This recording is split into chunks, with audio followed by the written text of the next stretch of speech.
ओम श्री परमात्मने नमः. भगवद्गीता कथन पठण श्रवण करण्यापूर्वी सर्वप्रथम श्री गणेशाला वंदन. श्री शारदा देवी सरस्वती मातेस वंदन. 18 अध्यायाने सजलेल्या गीतामाईला वंदन. विशाल बुद्धिमत्ता असलेल्या व्यासमुनींना वंदन. शरणागतास कल्पवृक्षाप्रमाणे असलेल्या आणि एका हातात वेताची काठी घेऊन ज्ञानमुद्रा धारण करून गीतामृताचे दोहन करणाऱ्या भगवान श्रीकृष्णास वंदन. सर्व उपनिषदे याच गायी. नंदाचा पुत्र गोपालकृष्ण हा गवळी, पार्थ हे वासरू आणि बुद्धिमान जीव हे जाणून घेणारा, गीता जाणून घेणारा बुद्धिमान जीव हा अमृत प्राशन करणारा भोक्ता असून त्या सर्वांना वंदन. ब्रह्मदेव, वरुण, इंद्र, रुद्र, मरुद्गण ज्याला दिव्य स्तुतीने स्तवितात त्या वसुदेव पुत्र सर्व जगाच्या धर्मोपदेशक श्रीकृष्णाला पुन्हा पुन्हा वंदन. ज्या अर्जुनाला निमित्त मात्र करून जगाला उपदेशामृत भगवंतांनी पाजले त्या अर्जुनाला वंदन. संस्कृत गीता मराठीत लिहून सोपी करणाऱ्या आळंदी वल्लभास म्हणजे ज्ञानेश्वर माऊली यांना व ज्ञानेश्वरीला वंदन. श्रीकृष्णाच्या विठ्ठलरूप पांडुरंगास वंदन. ज्याच्या कृपाशीर्वादाने ही अध्यात्माची सद्मार्गाची सर्वांग सुंदर मोक्षदायी वाट सापडली आहे त्या सद्गुरूंना वंदन. आणि शेवटी ही गीता ज्ञानेश्वरी श्रवण पठण करणाऱ्या समस्त वक्ता श्रोत्यांना वंदन करून विषयास प्रारंभ होत आहे. पहिला श्लोक पाहण्यापूर्वी एक अत्यंत महत्त्वाची गोष्ट इथे लक्षात घेतली पाहिजे. ती म्हणजे मनुष्याच्या जीवनातील विविध अंगांपैकी एक प्रमुख अंग म्हणजे युद्ध, लढाई. जोपर्यंत मनुष्य आहे तोपर्यंत युद्ध सुरूच असणार. युद्ध केवळ रणांगणावरच खेळले जात नाही. सत्तेसाठी राजकारणी लोक खेळत असलेल्या लढाया, समाजात कुटुंबात अनेक कारणामुळे होत असलेले संघर्ष व त्यातून खेळल्या जाणाऱ्या लढाया, कोर्टातले खटले, मैदानावरचे खेळ यातून लढल्या जाणाऱ्या लढाया, अशा प्रकारे आयुष्यभर मनुष्य सतत कुठल्या ना कुठल्या युद्धामध्ये मग्न असतो. कुठले ना कुठले तरी युद्ध तो लढतच असतो. हे झाले बाहेरच्या लढाईबद्दल. पण मनुष्याच्या मनामध्ये रात्रंदिवस सुरू असलेले युद्धाचे काय? हा संघर्ष त्याचा स्वतःशीच तो करत असतो. हे करू की नको? मी बरोबर की चूक? या मार्गाने जाऊ की नको? अशा प्रकारच्या असंख्य लढाया मनुष्य सतत लढत असतो. आणि म्हणूनच तुकोबा काय म्हणतात? रात्रंदिन आम्हा युद्धाचा प्रसंग, आंतरबाह्य मन आणि जग. हे सारे विलक्षण आहे नाही का?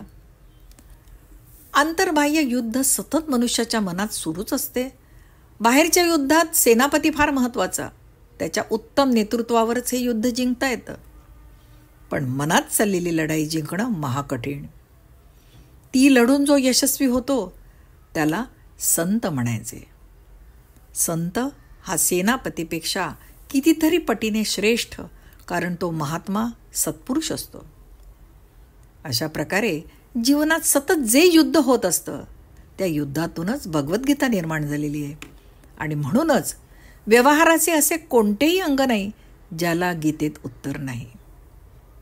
तेव्हा सुरू करूया गीतेचा पहिला अध्याय. ओम श्री परमात्मने नमः. अध्याय पहिला, अर्जुन विषाद योग.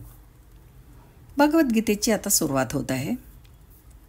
कौरवांचा राजा धृतराष्ट्र आंधळा आहे. व्यासांचे आपल्या या अंध मुलावर फार प्रेम होते. त्याला लढाईचा समाचार कळावा यासाठी त्यांनी कौरवांचा अमात्य म्हणजे मंत्री संजय यास दिव्यदृष्टी दिलेली आहे. व्यासमुनींकडून अशी दिव्यदृष्टी मिळणारा संजय कुणी सामान्य व्यक्ती असणे शक्यच नव्हते. संजय याचाच अर्थ ज्याने सर्व काही जिंकले आहे. हे जिंकणे कोणते? तर आपला स्वभाव, आपल्या स्वभावातील रजोतमो गुण असा हा अत्यंत सात्विक महात्मा संजय व्यासमुनींचा मानसपुत्र होता. या दिव्यदृष्टीमुळे संजयला हस्तिनापूर येथे असूनही तिकडे कुरुक्षेत्रावरील युद्धभूमीवर लढले जाणारे युद्ध, तेथे वावरणारे अगणित सैन्य, राजे महाराजे, रथी महारथी यांच्या हालचाली दिसत होत्या. एवढेच नव्हे तर त्यांचे बोलणे ऐकू येत होते. त्यांच्या मनातील विचारही त्याला कळत होते. त्यामुळेच राजा धृतराष्ट्राने मनातील शंका प्रश्न विचारताच संजय त्या प्रश्नांची उत्तरे देत युद्धभूमीवरील घटना वर्णन करून सांगू लागलाय. ही गीतेची सुरुवात आहे. धृतराष्ट्राने पहिला प्रश्न संजयला विचारलाय. धृतराष्ट्र उवाच. धर्मक्षेत्रे कुरुक्षेत्रे समवेतायुयुत्सवः मामकः पांडवाश्चैव किं कुर्वत संजय. धृतराष्ट्र संजयला विचारते, हे संजया, धर्मक्षेत्र असलेल्या कुरुक्षेत्र रणभूमीवर युद्धासाठी एकत्र जमलेल्या माझ्या आणि पंडूच्या पुत्रांनी काय केले? उत्तरादाखल संजयने रणभूमीच्या वर्णनाला सुरुवात केलेली आहे. आता श्रोते साधक हो, ज्ञानेश्वरीमध्ये या श्लोकाचे निरूपण करताना माऊलीने धृतराष्ट्राचा उल्लेख पुत्रस्नेह मोहितू असा केलेला आहे. स्नेह म्हणजे चिकटपणा. ज्याच्या बुद्धीवर मोहामुळे, स्वार्थामुळे, पुत्रप्रेमामुळे तेलासारखा चिकटपणा आलेला आहे, ज्याची बुद्धी मलिन झाली आहे, पुत्रमोहामुळे जो अंतरातही अंधच आहे, असा तो पुत्रस्नेह मोहितू असे माऊली म्हणत आहेत. अशी बुद्धी असलेल्या धृतराष्ट्राने संजयास विचारले, माझ्या आणि पंडूच्या पुत्रांनी तिथे रणांगणावर काय केले? वास्तविक पाहता पंडूचे पुत्र हे कुरुवंशातलेच होते, त्यामुळे ते कौरवच. पण आपले पुत्र ते कौरव आणि पंडूचे पुत्र पांडव अशा कोत्या बुद्धीच्या धृतराष्ट्रामुळेच खरं तर कुरुवंशाचे अतोनात नुकसान झाले. संजयने उत्तरादाखल रणभूमीचे वर्णन करण्यास सुरुवात केली.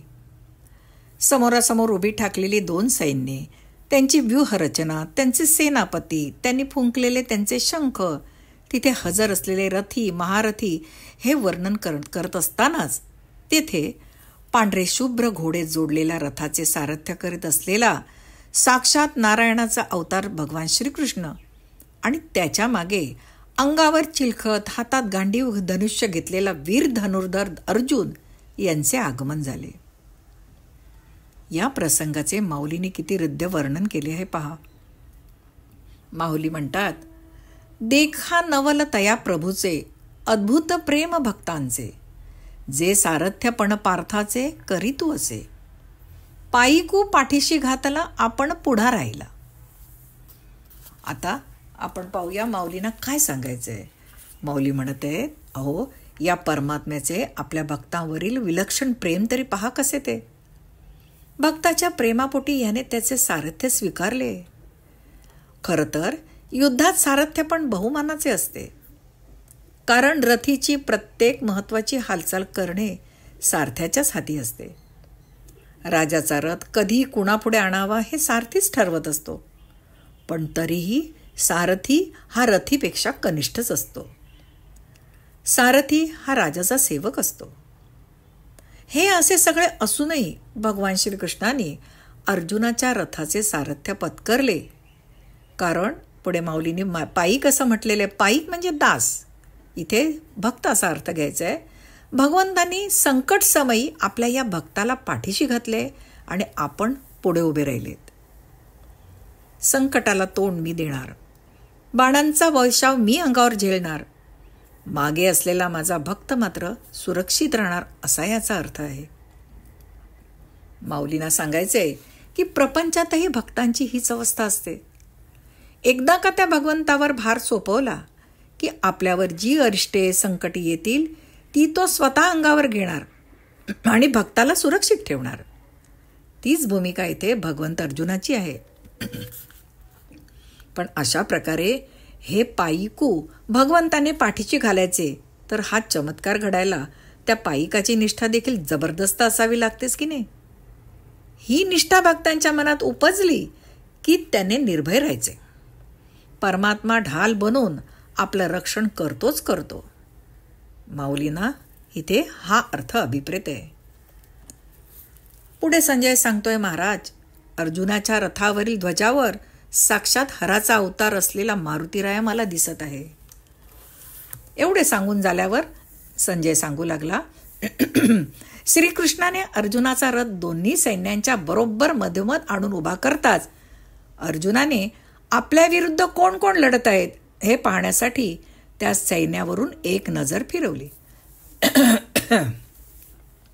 तेथे पहिल्याच रांगेत पितामह भीष्म, गुरु द्रोणाचार्य तसेच आपले वाडवडील, पुत्र, पौत्र, मित्र यांच्याकडे त्याची नजर वळली आणि आत्तापर्यंत रथात छाती पुढे काढून वीराच्या आवेशात उभ्या असलेल्या अर्जुनाचा आवेश गळून पडला. या आपल्या मायेच्या माणसांना, पितामह, गुरु या सर्वांना मारून राज्य मिळवायचे या कल्पनेनेच अर्जुन गहिवरला. आपल्या मायेच्या माणसांच्या मोहात सापडल्याने महाधनुर्धारी योद्धा वीर अर्जुनाचे क्षात्र तेज त्याला सोडून गेले. त्याने रथाबाहेर उडी घेतली, गांडीव बाजूला ठेवून दिले आणि रथाच्या मागील भागात बसून विषादाने, दुःखाने तो आसवे गळू लागला. अर्जुनाच्या या कृतीकडे विस्मयाने पाहणाऱ्या श्रीकृष्णास अर्जुन म्हणाला, कृष्णा, या युद्धात माझ्या विरुद्ध लढण्यास उभे ठाकलेले माझे स्वजन कसेही असले तरी त्यांना मारून मला मिळालेले राज्य मी उपभोगू इच्छित नाही. या युद्धाचे भविष्यात होणारे भयानक परिणामही मला ठाऊक आहेत. या सर्व आपत्तींपेक्षा मी निशस्त्र राहिलो तर हे सशस्त्र कौरव मला नक्कीच ठार मारतील. पण ही आपत्ती अधिक कल्याणप्रद असेल असे मला वाटते. खरं तर इथे रणभूमीवर ऐन युद्ध सुरू होण्यापूर्वीच अर्जुन स्वकर्तव्यापासून ढळला होता. हातातले शस्त्र खाली टाकत दुःखाने मी युद्ध करणार नाही असे तो म्हणू लागला होता. पण त्याच्या या विषादाला, त्याच्या या दुःखाला आत्मोद्धाराची तळमळ होती आणि म्हणूनच त्याचा विषाद हा योग ठरला. योग म्हणजे ईश्वराशी जुळवून घेणे आणि म्हणूनच हा पहिला अध्याय अर्जुन विषाद योग आहे. अशा प्रकारे अध्याय पहिला संपन्न होत आहे. श्री कृष्णार्पणमस्तु. शुभम भवतु. श्री गोपाल कृष्ण भगवान की जय. सद्गुरुनाथ महाराज की जय.